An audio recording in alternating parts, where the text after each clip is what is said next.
Hey, c'est Nathan. Approchez une chaise parce que l'histoire que je veux vous raconter ce soir commence à une fête d'anniversaire d'enfant et se termine avec une pièce pleine de menteurs apprenant que l'homme silencieux en bout de table avait tout écouté depuis le début. J'ai toujours cru que la personne la plus dangereuse dans n'importe quelle maison est celle que tout le monde sous-estime. Les gens supposent qu'un homme qui ne hausse pas la voix n'a rien à dire. Ils supposent qu'un homme qui pardonne 2 fois pardonnera une 3e fois.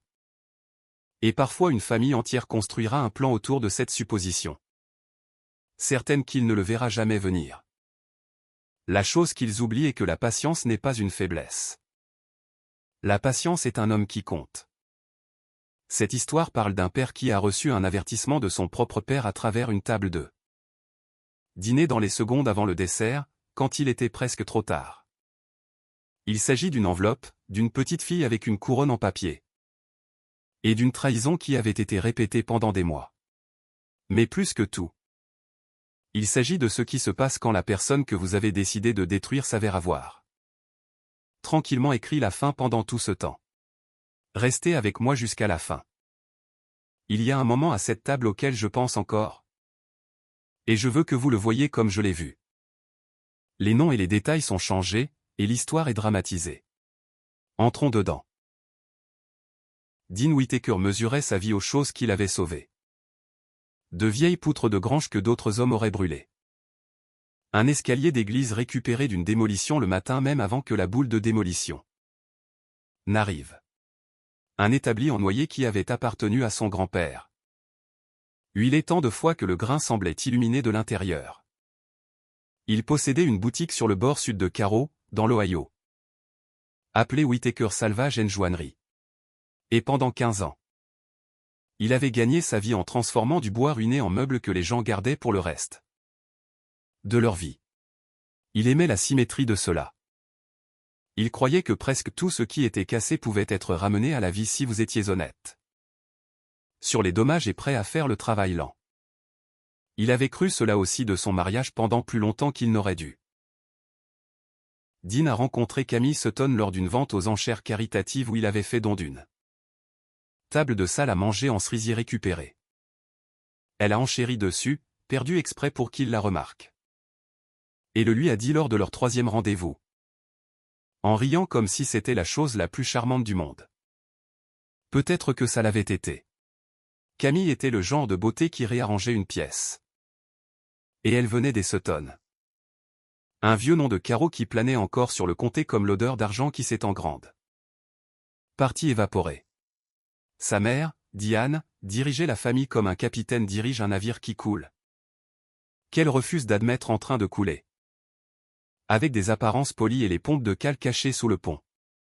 Son frère, Spencer, avait échoué dans 3 entreprises financées par leur mère et blâmé les 3 sur d'autres personnes. Quand Dean a épousé Camille, il pensait rejoindre une famille. Il a découvert lentement qu'il avait été recruté dans une. Les Sutton avaient la maison, le nom et l'adhésion au country club. Ce qu'il n'avait plus au moment où Dean est arrivé, c'était de l'argent liquide. La menuiserie en avait. La boutique de Dean avait grandi d'une opération à 2 hommes en une entreprise régionale avec une liste d'attente, des commandes sur mesure d'architectes dans 3 États. Et un bâtiment que Dean possédait entièrement sur un terrain dont la valeur avait tranquillement triplé. Il était, sans jamais le ressentir, un homme riche. Pendant 8 ans, cela avait été un vrai mariage. Ou assez proche pour que Dean n'examine pas les coutures. Puis leur fille Nora est née. Et quelque chose chez Camille a changé dans une direction que Dean ne pouvait pas suivre. Elle est devenue agitée d'une manière que l'argent apaisait seulement brièvement. Elle a commencé à passer de longs après-midi chez sa mère. Elle a commencé à décrire Dean aux autres, lors de fêtes, sur un ton d'exaspération affectueuse. Comme s'il était un vieux camion fiable. Il l'a entendu. Il l'a classé. Il s'est dit, chaque mariage a son hiver. Ce que Dean ne savait pas encore, c'est que son hiver avait un calendrier et que d'autres personnes marquaient les dates. La première personne à sentir le froid a été le père de Dean, Harold. Al Whittaker avait 71 ans. Un charpentier à la retraite avec des mains comme des systèmes racinaires et un instinct pour la pourriture qui ne l'avait jamais trompé une seule fois. Il avait passé sa vie à appuyer son pouce sur de beaux vieux bois et à trouver le point moussouleux verni. Il avait aimé Camille au début. Il l'avait emmenée jusqu'à la rivière derrière la boutique et lui avait raconté des histoires sur Dean enfant. Mais quelque part au cours des 2 dernières années, elle avait commencé à observer les Sutton comme il observait un plafond avec une tache d'eau. Et ce qu'il voyait était une famille qui souriait à son fils avec la bouche et le mesurait avec les yeux. Elle n'a rien dit pendant longtemps. C'était un homme qui croyait qu'on n'accusait pas sans preuve et qu'on ne faisait pas peur à son fil avec des ombres. Alors il a observé, il a attendu et il a commencé très tranquillement à tenir un carnet. La deuxième personne à le sentir a été Otis Crane, le contremaître à la menuiserie. Otis avait travaillé aux côtés de Dean pendant 11 ans et lui faisait confiance comme on fait confiance à un tableau démarré.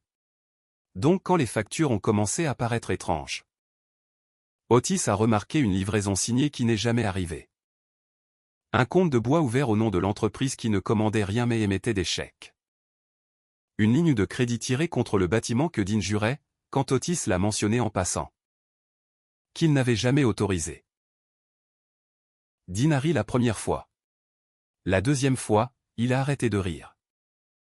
Il n'a pas dit à Camille qu'il avait remarqué. C'était la première décision que Dean a prise qui compterait plus tard. Et il l'a prise sans vraiment savoir pourquoi. Une partie animale en lui, celle qui avait passé toute sa vie à lire le grain des choses, lui a dit de se taire et d'observer. Alors il l'a fait.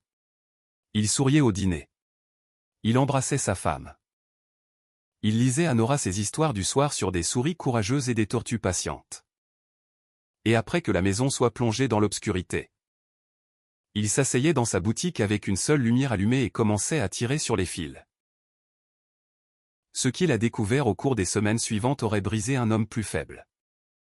Au lieu de cela, cela l'a rendu très calme. De la manière dont un homme devient calme quand il comprend enfin la forme de la chose dans le noir. Le premier fil menait à un prêt. Dean a sorti le dossier sur la ligne de crédit tirée contre son bâtiment et a trouvé sa propre signature sur la demande. C'était une bonne contrefaçon. La pression était mauvaise sur la descente. Et la date était dans une écriture qui n'était pas la sienne, mais pour un employé de banque. Cela serait passé. 240 000 $ avaient été tirés contre la boutique qu'il avait construite de ses mains. Et pas un pied de planche n'était allé dans l'entreprise. Il l'a tracé comme il traçait une fissure jusqu'à sa source. Et l'argent disparaissait dans un compte qu'il ne reconnaissait pas. Puis réapparaissait comme à compte pour un condo à 2 villes de là. Il a fallu à Dean un après-midi et un mensonge amical à un employé de propriété pour apprendre à quel nom était le condo. Celui de Camille et d'un co-acheteur, Trevor Lang. Trevor Lang avait été au mariage de Dean. Il avait porté un toast. C'était l'avocat de la famille Sutton. Un homme lisse qui gérait les affaires successorales de Diane et s'était rendu utile à Camille II. Sans petite façon au fil des ans. Il avait rédigé les documents du trust pour la menuiserie 2 ans plus tôt. Ceux que Dean avait signés sans lire attentivement parce que Trevor était de la famille et que Dean avait été occupé et confiant et stupide. Dean a sorti ses documents maintenant et a lu chaque ligne sous la seule lumière de la boutique et ce qu'il y a trouvé a fait ressembler le prêt contrefait à une contravention de stationnement. Le trust que Dean avait signé ne protégeait pas son entreprise pour sa famille comme Trevor l'avait décrit. Il déplaçait le contrôle de la menuiserie dans une entité holding avec un conseil d'administration. Et le conseil, en cas d'incapacité ou de décès de Dean, passait à Camille et à son conseil nommé. Son conseil nommé était Trevor Lang. Dean l'a lu 3 fois. Puis il est resté très immobile dans le noir et a compris qu'il ne regardait pas une femme qui était tombée hors de l'amour. Il regardait un plan. Dean n'est pas rentré chez lui cette nuit-là pour crier. Il n'a pas appelé un avocat à minuit ni confronté Camille au petit déjeuner. Il avait restauré trop de choses ruinées pour confondre la rage avec la réparation. La rage était la boule de démolition. Il voulait le travail chirurgical lent. Celui qui se termine avec la pourriture coupée proprement et la structure encore debout. Alors Dean Whittaker a fait 3 choses tranquilles au cours du mois suivant, et chacune compterait.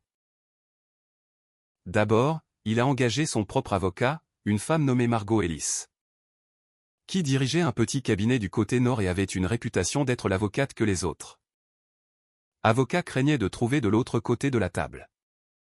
Dean est entré dans son bureau avec une boîte de banquier pleine de documents et l'a ouverte sans un mot. Margot a lu pendant 40 minutes. Puis elle a enlevé ses lunettes et a dit « Monsieur Whittaker. Quelqu'un aime votre argent et déteste votre vie. Je peux vous aider à garder l'un et à récupérer l'autre. Mais vous devez faire exactement ce que je vous dis. Et la partie la plus difficile est que vous devez continuer à lui sourire. » Dean a dit qu'il pouvait sourire. Deuxièmement, il a commencé à rassembler, pas à détruire, pas à confronter, à rassembler. Il a photographié la demande de prêt contrefaite. Il a obtenu des relevés bancaires grâce au pouvoir de subpoena de Margot qui montrait l'argent circulant du bâtiment au condo. Il a trouvé dans la propre négligence de Camille un deuxième téléphone dans la doublure d'une valise. Un téléphone jetable déverrouillé plein de mois de messages entre elle et Trevor qui lisaient comme le journal de 2 personnes planifiant un enterrement auquel elles étaient impatientes d'assister. Et Dean, qui avait passé sa vie autour d'outils, en a acheté quelques-uns des siens, petits, du genre qui écoute. Troisièmement, et c'était la partie qui demandait le plus de nerfs, Dean est allé voir son père. Il a conduit jusqu'à la vieille maison sur Linan Road où il avait grandi. S'est assis à la table de la cuisine et a tout raconté à Al. Il s'attendait à ce que son père soit choqué. Au lieu de cela, Al s'est levé sans un mot. Est allé au placard du couloir et est revenu avec un carnet spiralé épais de 2 ans. Il l'a posé sur la table à côté de la boîte de preuves de Dean.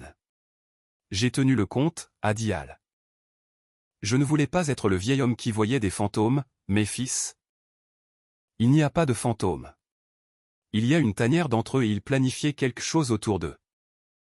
L'anniversaire de cette petite fille. L'anniversaire. Dean a senti le sol pencher. Nora allait avoir 8 ans dans 3 semaines et Camille avait insisté des semaines plus tôt pour qu'ils organisent la fête à la maison des Sutton. Toute la famille, un bon dîner. Dean n'y avait rien vu. Maintenant il regardait le carnet de son père où elle avait écrit de sa main soigneuse de charpentier. Une seule ligne qu'il avait entendu Diane dire au téléphone sur le porche. Nous le faisons au dîner. Ça doit être devant les gens. Qu'est-ce que ça veut dire? A demandé Dean. Devant les gens. Je ne sais pas encore, a dit Al. Mais je vais le découvrir. Continue à sourire. Je continuerai à écouter. Ce que ni l'un ni l'autre ne savaient encore, c'est que les Sutton avaient construit leur plan autour de la seule faiblesse dont il était certain que Dean avait, qu'il aimait sa fille. Et qu'un homme qui aime sa fille peut être fait passer pour un monstre devant une pièce pleine de témoins si vous le mettez en scène correctement. Le plan, tel que Al l'a reconstitué au cours des 2 semaines suivantes, était plus laid et plus intelligent que tout ce que Dean s'était laissé imaginer. Les Sutton n'allaient pas simplement divorcer de Dean et le voler. Ils allaient le détruire en une seule nuit coordonnée. Et ils allaient utiliser son propre amour pour Nora comme piège. Al a appris la forme de cela comme les vieux hommes apprennent les choses. En étant traité comme un meuble. Il avait pris l'habitude de passer à la maison des Sutton sans s'annoncer. En déposant une lampe préparée, en rendant un plat emprunté. En s'attardant sur le porche où la famille oubliait qu'il pouvait entendre. Et au cours de ces visites, les pièces se sont assemblées en quelque chose de monstrueux. Il y aurait une scène au dîner d'anniversaire. Camille et Diane l'avaient répété. Quelque temps après le gâteau, Camille provoquerait une dispute, l'escaladerait. Et à un signal préarrangé, Spencer interviendrait pour protéger sa sœur. Spencer, qui soulevait des poids et se faisait facilement des bleus exprès, ferait une chute. Peut-être se fendrait sa propre lèvre. Et Diane appellerait la police qu'elle avait déjà alertée avec une plainte vague antérieure. Trevor avait une ordonnance restrictive pour violence domestique déjà rédigée et prête à déposer le même soir, citant une histoire documentée qu'il fabriquait depuis des mois.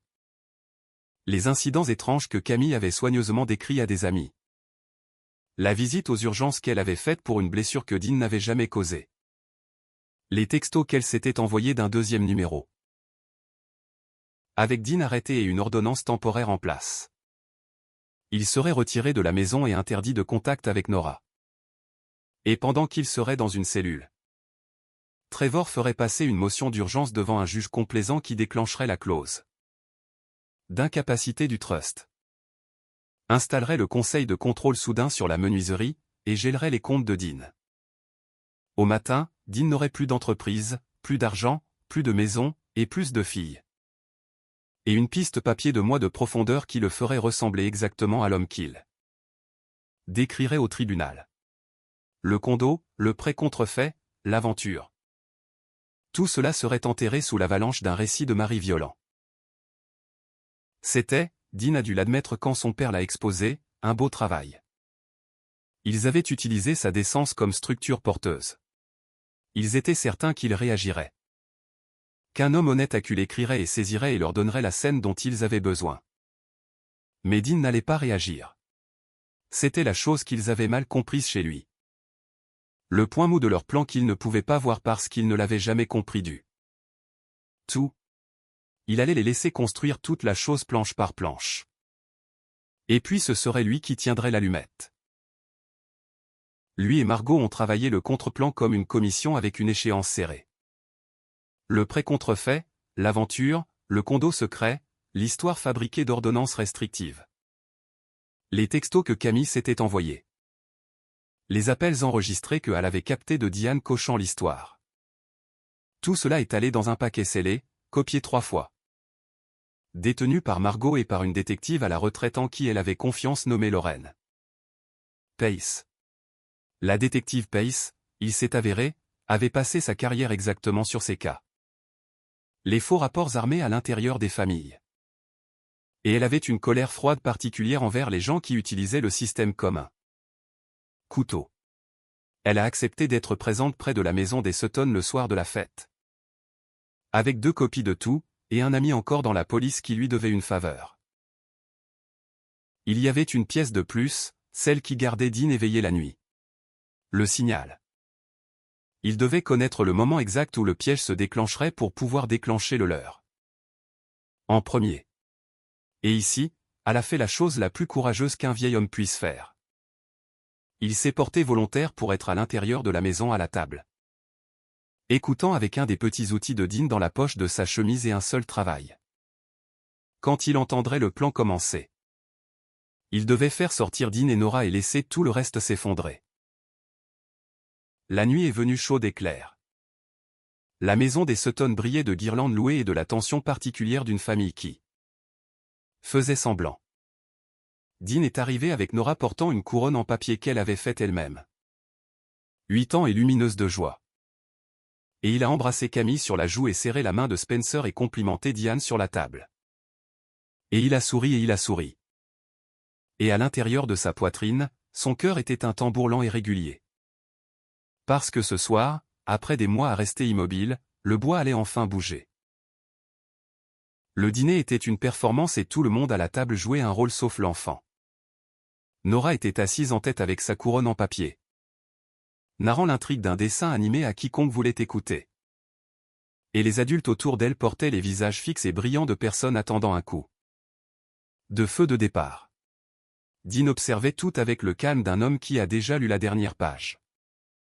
Il a vu la main de Camille dériver 2 fois vers son téléphone. Il a vu Spencer boire de l'eau au lieu du vin, restant alerte. Il a vu Diane jeter un œil à l'horloge sur le manteau comme si elle avait quelque part où être à une minute précise. Et il a vu son père à l'autre bout, mangeant lentement, disant peu. Une main reposant près de sa poche de chemise. La nourriture est arrivée et repartie. La conversation tournait. Et puis, exactement comme elle l'avait prédit, Camille a lancé l'hameçon. Elle a parlé d'argent devant tout le monde d'une voix qui portait. Elle a accusé Dean de cacher des comptes, de la couper. Des choses qu'il faisait récemment qui l'effrayaient. C'était maladroit et répété, et cela est tombé dans la pièce comme une assiette en étain. Spencer a posé son verre. La main de Diane s'est dirigée vers son sac, où était son téléphone. Où l'appel à moitié composé à la police attendait. C'était le moment sur lequel tout le plan reposait. C'était là que le mari acculé était censé se lever et crier, saisir le bras de sa femme. Leur donner l'image. Dean a senti l'attraction dans son sang, le pur désir animal de se défendre. Et il a compris enfin pourquoi ils avaient été si confiants. C'était presque irrésistible, et sous la table. La main de son père s'est refermée autour de son poignet. La prise de Hal tremblait. Il s'est penché près, sa voix à peine un souffle. Et a dit les mots que Dean se rappellerait pour le reste de sa vie. Sors ta fille de cette maison avant le dessert. Ne pose pas de questions. Il a glissé quelque chose dans la main de Dean sous la nappe. Une épaisse enveloppe chaude de sa poche. Ils attendaient ce moment, a murmuré Hal. Ils le font ce soir. Et puis, encore plus bas. Quand tu l'ouvriras, tu sauras que je t'ai dit la vérité sur tout. Dean ne l'a pas ouverte.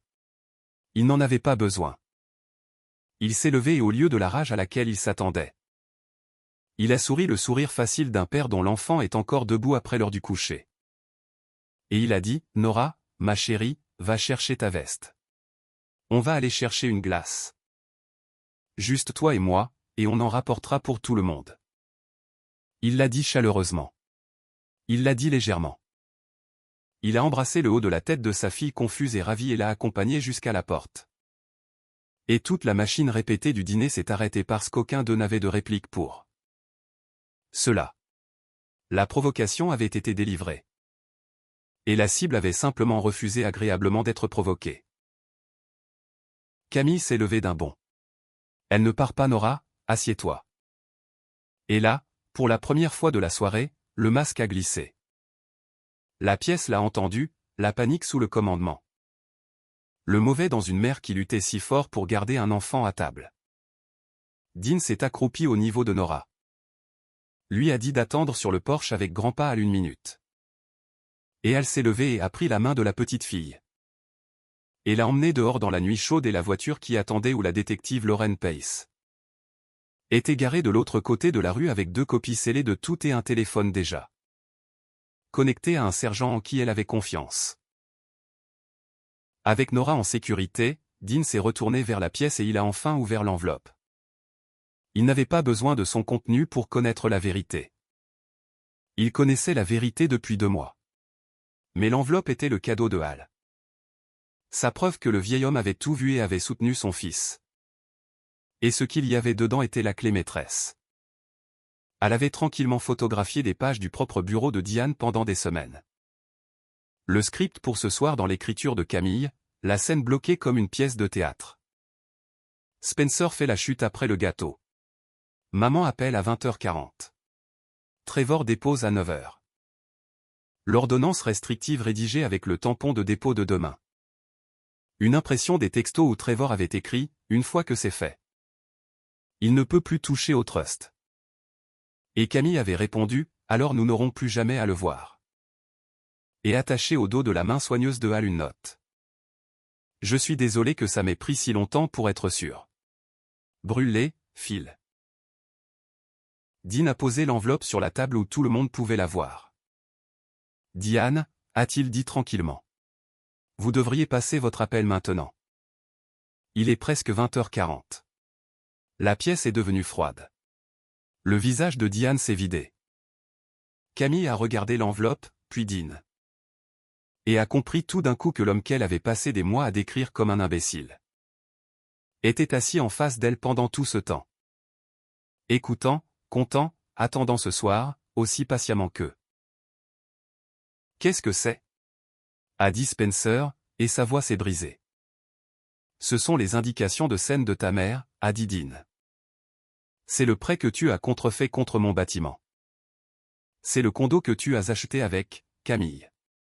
Celui avec le nom de Trevor à côté du tien. C'est chaque texto. C'est un enregistrement de ta mère qui te coachait pour la partie où Spencer prétend que je l'ai frappé. Il a laissé cela retomber. J'ai tout depuis 2 mois. Je voulais juste voir si vous iriez vraiment jusqu'au bout devant notre fille le jour de son anniversaire. Il a regardé Camille pendant un long moment et il n'y avait pas de colère dedans. Ce qui était d'une certaine manière pire. Vous l'avez fait. Dehors, une portière de voiture s'est fermée. La détective Pace remontait l'allée et elle n'était pas seule. Ce qui s'est passé au cours des 90 minutes suivantes n'était pas une dispute criée. C'était une démolition faite par des professionnels et Dean l'avait construite pour qu'elle s'effondre proprement. La détective Lauren Pace est entrée par la porte avec un sergent en uniforme et un dossier à elle. Et elle n'a pas haussé la voix une seule fois. Elle n'en avait pas besoin. Elle a posé la demande de prêt contrefaite à côté d'un échantillon notarié de la vraie signature de Dean, et a laissé la différence parler. Elle a exposé la piste bancaire, l'argent du bâtiment coulant vers le condo. L'acte du condo avec les noms de Camille et Trevor. Elle a produit l'ordonnance restrictive rédigée avec tampon pour un dépôt à 9 heures. Et a demandé agréablement à Diane pourquoi une famille rédigerait une ordonnance de violence domestique la veille de toute violence. Elle a joué 30 secondes d'un appel téléphonique dans lequel la propre voix de Diane Sutton disait « Il ne fera rien si tu en fais une question d'argent devant les gens. » C'est là que Spencer intervient. Et puis elle a demandé à Spencer de montrer à tout le monde son visage parfaitement sans marquer.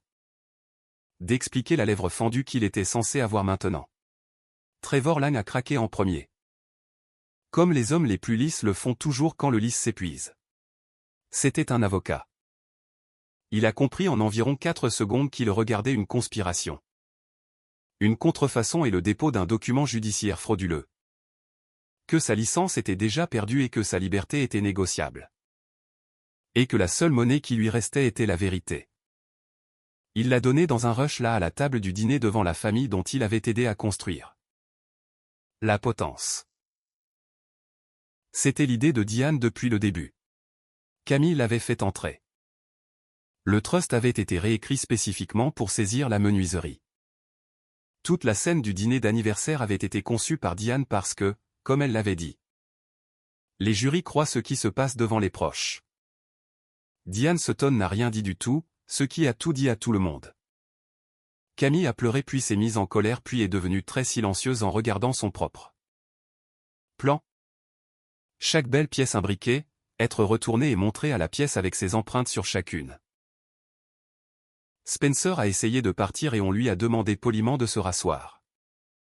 Les arrestations n'ont pas toutes eu lieu cette nuit-là parce que le vrai monde est plus lent que le moment de justice que nous souhaitons, mais elles ont eu lieu.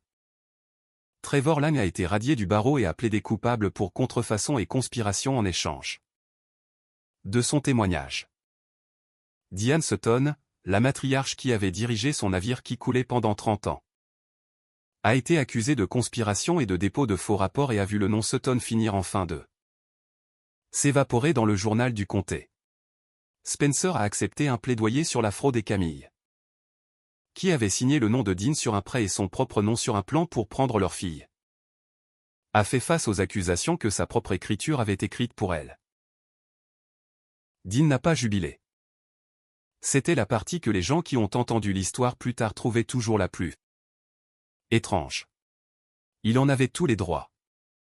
Au lieu de cela, dans les semaines qui ont suivi, il a fait ce qu'il avait toujours fait. Il a fait le travail lent et honnête de réparation. Margot a dissous le trust empoisonné et restauré la menuiserie à une propriété propre. Le prêt contrefait a été annulé. La banque, face à la faute de son propre employé, a absorbé la perte qu'elle avait laissée passer. Le condo a été vendu et l'argent est rentré à la maison et la garde de Nora est allée entièrement à Dean après qu'une juge de la cour familiale ait lu le propre script de la fête d'anniversaire de Camille et les regardé par-dessus ses lunettes pendant un long moment. La chose pour laquelle Dean s'est battu le plus dur à la fin n'était ni l'argent ni même la vindicte. C'était que Nora ne connaisse jamais la pleine forme de ce que sa mère avait essayé de faire à son 8e anniversaire. Il l'a enterrée. Il a laissé Nora garder une version poncée. Une maman qui est tombée malade et a dû partir pour un moment. Parce que Dean Whittaker avait passé toute sa vie à décider ce qui valait la peine d'être sauvé et ce qui était au-delà.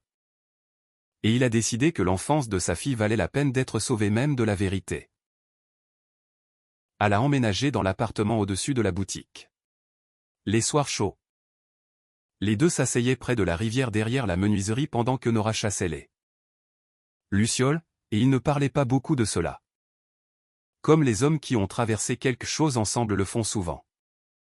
Mais une fois près de la fin de l'été, elle a dit « Tu aurais pu les brûler n'importe quand cette année entière. Pourquoi as-tu attendu ?» Et Dean a regardé la petite forme de sa fille se déplacer dans le noir avec un bocal de lumière dans les mains. Et il a dit « Parce que je voulais être sûr de couper la pourriture et pas le bois. » Elle a hoché la tête comme si c'était la chose la plus vraie qu'il ait jamais entendue. Parce que pour un homme qui avait passé sa vie avec son pouce pressé contre de belles vieilles choses, cherchant le point mou en dessous, ça l'était. Voilà l'histoire, et je l'ai retournée dans ma tête depuis que je l'ai entendue la première fois. Comme on passe son pouce sur une écharde. Voici ce qui reste avec moi. On nous apprend que la façon de survivre à une embuscade est de riposter fort et vite. D'être la personne la plus bruyante et la plus en colère dans la pièce dès que quelqu'un nous fait du tort. Et absolument tout dans le piège que cette famille a construit dépendait de Dean faisant exactement cela. Il ne craignait pas sa colère. Il comptait dessus. Sa colère était le mur porteur de tous leurs plans. La chose la plus puissante qu'il ait jamais faite était celle qu'il n'avait jamais prévue. Il est resté calme.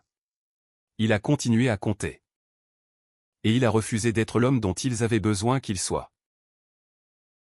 C'est la partie que je veux que vous emportiez d'ici. Quand quelqu'un vous provoque devant un public, en escaladant, en vous défiant de réagir, c'est presque toujours parce que votre réaction est la chose dont ils ont besoin. Le calme n'est pas une faiblesse. La documentation n'est pas de la lâcheté. Parfois le mouvement le plus fort à votre disposition est de sourire. Gardez les reçus. Mettez les gens que vous aimez en sécurité et laissez les gens qui vous ont sous-estimé finir d'eux. Construire le piège dans lequel ils vont tomber eux-mêmes. Et il y a une chose plus douce là-dedans aussi. Facile à manquer sous toute la satisfaction de la salle d'audience. Le héros de cette histoire n'est pas vraiment le mari intelligent. C'est un homme de 71 ans qui a refusé de détourner le regard quand détourner le regard aurait été tellement plus facile. Qui a tenu un carnet pendant 2 ans parce qu'il aimait son fils assez pour être celui qui voyait la pourriture en premier. Nous devrions tous avoir la chance d'avoir un Hal à l'autre bout de la table. Et nous devrions tous essayer d'en être un. Si cette histoire vous a touché, vous savez quoi faire. Abonnez-vous. Laissez un commentaire me disant si vous auriez attendu comme Dean l'a fait ou brûlé tout le premier jour. Et je vous vois dans le prochain.